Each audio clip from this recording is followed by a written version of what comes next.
welcome back to my channel. In this video, I'm going to be doing the Instagram followers choose my makeup look. I put a few polls on my Instagram stories a couple of days ago and asked you guys to decide between two different products for each part of my routine. And in this video, I'm going to be putting them all together and doing the look that you decided on. I've already cleansed, toned and moisturized my skin. So the first step in this makeup routine is primer. And the most popular primer with 55% of the vote was the Revolution Beam Dream Primer, which I actually tested in a video not that long ago. So I will leave that in the description if you want to watch that video. But before I apply this, I'm actually going to put my hair back with my little headband. Okay, so the headband is on and now I'm going to apply the primer. So this is the Revolution Glow Beam Dream Illuminating Primer for face and body. Like I say, I did test it out in a video just recently. So if you want to see more information about this primer, then I will leave a link to that so you can have a look. This is actually the first time I've used this primer since that video. As you can see, it gives quite a pinky glow to your skin, which on its own, I wasn't a fan of the first time I used it, but it does sit quite nicely under makeup. Fingers crossed that'll be the case again today. Okay, I think that is probably enough primer. I'm just going to put some antibacterial hand gel on because it's very pink and glowy and I just don't really want to transfer that onto anything else. So the primer is on and the next step is foundation. So I gave you guys a choice of the Primark Double Coverage Matte Foundation and the Smashbox Studio Skin Foundation, and the Smashbox Foundation won by 71%, which I'm actually a little bit surprised about. I thought you guys would want me to try the Primark foundation just to see what it's like, but you actually chose my favourite foundation, so I'm definitely not complaining. But if you did vote for the Primark foundation, I did actually do a video testing Primark makeup and that foundation was in that, so I will also leave a link to that video in the description box. And just for reference, I wear this in the shade 2.1, so I like to go in with a few small pumps of this foundation. I just build it up gradually. It's a really nice buildable foundation and it doesn't go cakey at all, so you can gradually add a little bit more as you go. And I would say that is my foundation now done as well. And now I'm going to move on to concealer. So it was out of two different Revolution concealers, as they're the only ones that I actually have. It was between the Infinite and the Conceal and Define, and the Conceal and Define won by 76%, which is more than I thought it would be. I thought it would be a little bit closer than that. But again, I tested the Infinite concealer against the Conceal and Define in another video, so I will leave that video in the description box as well for you to have a look at. But you guys chose the Conceal and Define, so that is what I'm going to be using. This is the one out of the two that I tend to go for more. This is my favourite one, so I'm glad you picked this one as well. And for reference, I wear this one in the shade C5, and as you can see, it does cover a lot of my imperfections really nicely, and it sits over the top of the foundation really well. So that is my concealer done as well. And the next step is powder, and I was actually a little bit surprised at the response. I gave you the option of the Laura Mercier translucent powder and the Primark loose mineral powder, and I thought the cheaper option would have won, but you actually chose the Laura Mercier powder by 78%, so that is what I'm going to be using. But again, I have already tested the Primark powder in the Primark video that I mentioned earlier, so if you do want to see my thoughts on that, then make sure you give that a watch. But in this video, you chose the Laura Mercier. I've used this powder for years. It's my absolute favourite, and it really helps just to keep my makeup in place. I have combination oily skin, and when my skin does get a little bit oily throughout the day, applying a little bit more of this powder does really help just to make it look a little bit more natural again. So that is the powder done, and I'm now going to move on to bronzer. And the bronzer that you chose with 63% is the Benefit Hoola bronzer, which I use all the time. It's my absolute favourite, and you'll see from this one how much I use it. There really is not much left in this one. I do have another one ready to go. For this, I actually gave you two different options. I gave you a matte bronzer and a shimmery one, and I wasn't sure how that was going to go either, but you went with a matte bronzer. And this is another one of my holy grail products that I've used for years. If you've seen any of my other videos, particularly my everyday makeup routine, then you will probably know by now that I don't just use this bronzer as a bronzer. I also use it to do my eyeshadow, because a lot of the time I just can't be bothered to do a whole eyeshadow look, so I would just use this for quickness. But in this video, I did give you an option of eyeshadow palette, so I will be putting more effort into that today. So I'm just going to be using this as a bronzer, but it does work really well as an eyeshadow as well. Give it a try if you're looking to add a little bit of definition to your eyes, but you don't want to do a whole eyeshadow look. It works just as well. Next, I'm going to move on to blusher, and the two options were between NARS and Bourjois, and NARS won by 71%, which is quite a lot. So I'm going to be using my favourite everyday NARS blusher. This is in the shade Orgasm, and I absolutely love this one. I've used this for years and years. I was a little bit surprised that this one won because I do use it literally in every video. It's my favourite blusher, so I thought I would include one in the poll that I really don't tend to use much, if at all. But you still chose the NARS blush, which is absolutely fine. It's also got a little bit of a shimmer in it as well, which is nice, and I think I'm going to stop there because I don't want to go overboard with the blusher. So next I'm going to move on to my eyebrows, and the options were the Anastasia Beverly Hills Dip Brow Pomade and the little brow pen, and I purposely put the little one in just to see, out of curiosity, if you guys would choose that one because it is so cheap. But actually the winner was the Anastasia Beverly Hills by 55%. There wasn't much in it. It was only like a couple of votes, but the Anastasia Dip Brow Pomade was the winner, which is my favourite brow product, and it's the only one I really tend to use anyway. But I was really interested to see what you would choose. I honestly at one point thought the little one was going to win. And I think it actually was winning at one point, and then all of a sudden the Anastasia one kind of took over. But some of you may have seen the little video that I did where I tested out some of their brow products, and that is why I purposely put that one in the option, because if you've seen that video you will know how bad it is.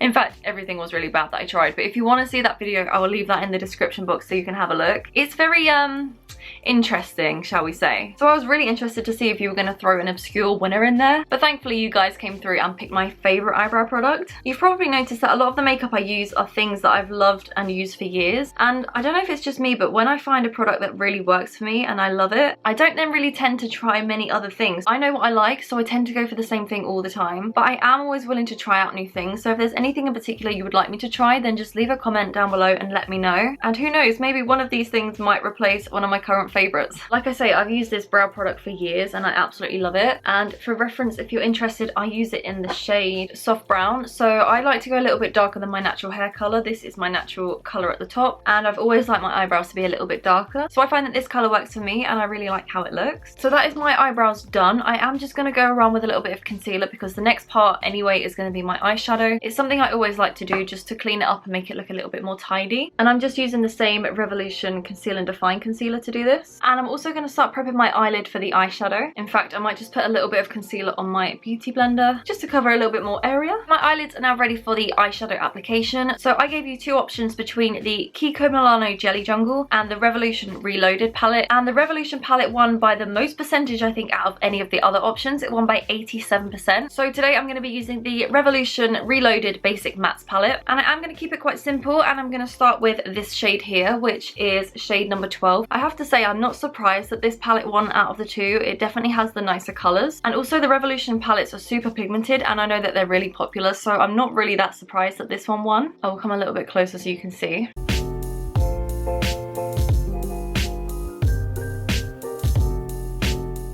And then I'm just going to wipe my brush, and I'm going to use the same one to go in with a lighter shade. So I'm going to go in with this shade here, which is shade number 1, and I'm going to apply it on the inner part of my lid. And I'm going to use the same brush just to blend the two together in the middle, just so that it's not such a harsh line. And now I'm going to go in with this bottom shade here, which is shade number 11. I am using the same brush. I have got like a little flannel here that I am just wiping off between each use. And I'm just applying it just on the top here.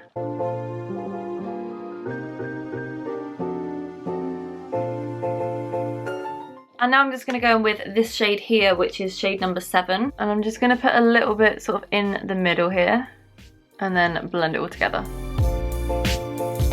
And that is now all pretty much blended out, so I'm going to finish my other eye off camera and then I'll be right back. Alright, so my eyeshadow is now complete as well. So what I would normally do next is apply some highlighter on my brow bone, and I would usually apply it with my little finger, but because I spent a lot of time on my eyeshadow, I'm going to apply it with a brush instead, and I'm going to use the Becca Cosmetics Champagne Pop and just apply a little bit on the brow bone. And that is my eyeshadow done. It's very simple, very basic, and now I'm going to go in with my mascara. And the two options were the Primark Full Slash Queen and the Benefit They're Real, and the Benefit mascara won by 61%. Again, I was a little bit surprised. I thought Primark may have won that, but the Primark mascara I did actually test in that other video I mentioned earlier, so make sure you have a watch of that and you can see how all of the other Primark products work. But the Benefit They're Real mascara won this poll, so that is what I'm going to be using. I haven't used this in such a long time, and I think it's a little bit old, so I'm not sure what it's actually going to be like anymore. I'm also just going to curl my lashes before as well. Like I said, I was actually a little bit surprised that this one won. I don't know why I thought the cheaper products would have won the polls, but for some reason they didn't. I do really like this one though. It feels like it really grips the lashes nicely, and I'm getting full coverage on all of my lashes. This mascara is a little bit clumpy, but it is also a little bit old. I probably should have chucked it away by now, but it's actually not done too bad a job. I used 2 coats and I'm pretty impressed with how it looks. So next I'm going to move on to highlighter, and this actually took 2 separate stories for me to actually get a final answer. The first time round it ended 50-50, so I asked you guys again, and then the second time round the Becca Champagne Pop won by 71%. So that is what I'm going to be going with today, and as you may know already, this is my favourite highlighter. I was pretty surprised by how close it was the first time round. I didn't think it would be a 50-50 tie. I honestly thought this one would win by a landslide, but it turns out the L'Oreal True Match liquid highlighter was pretty popular as well, which is why I wanted to include it, because I wanted to do a powder highlight and a liquid highlight just to see the difference. I've used this highlighter for a few years as well, and this is my absolute favourite. It's such such a good product, and it also lasts a really long time. I've had this for ages. I mean, just look at that glow. That is why it's my favorite. And then last but not least, we have lipstick. So I gave you two options between the Kylie Cosmetics matte liquid lipstick in the shade Coco K and also the MAC lipstick in the shade Cosmo. I really had no idea which way this was going to go. I thought it would be a lot closer than it was, but the MAC lipstick won by 63%, which took me a little bit by surprise. I thought it would have either been closer or it would have gone to the Kylie Cosmetics, but I do use that one a lot, so I'm glad that I'm going to be doing something a little bit different. So this is the MAC lipstick in the shade Cosmo. I've already used a lip scrub and also applied some Carmex as well, so my lips should be ready to go. I'm not going to use a lip liner. I'm just going to go straight in with the lipstick, so let's just see how this turns out. But yeah, this is a really nice shade, and I haven't used this lipstick for such a long time, but it feels really nice on my lips. And I absolutely love this shade. I love a good pinky neutral colour. So I'm just going to go around my lips with a little bit of concealer, which is what I always do after I apply lipstick. I don't go in with much. I just like to tidy up this part around my lips, especially as I didn't use a lip liner. And I'd say that's now done. I'm just going to take my headband off and show you the final result. So this is the final look, and I'm really impressed with all of the products that you chose. So thank you if you took part in voting. And also thank you for watching this video. I really hope you enjoyed it. If you did, make sure you give the video a thumbs up, and also don't forget to subscribe to my channel. And I will see you all in my next video.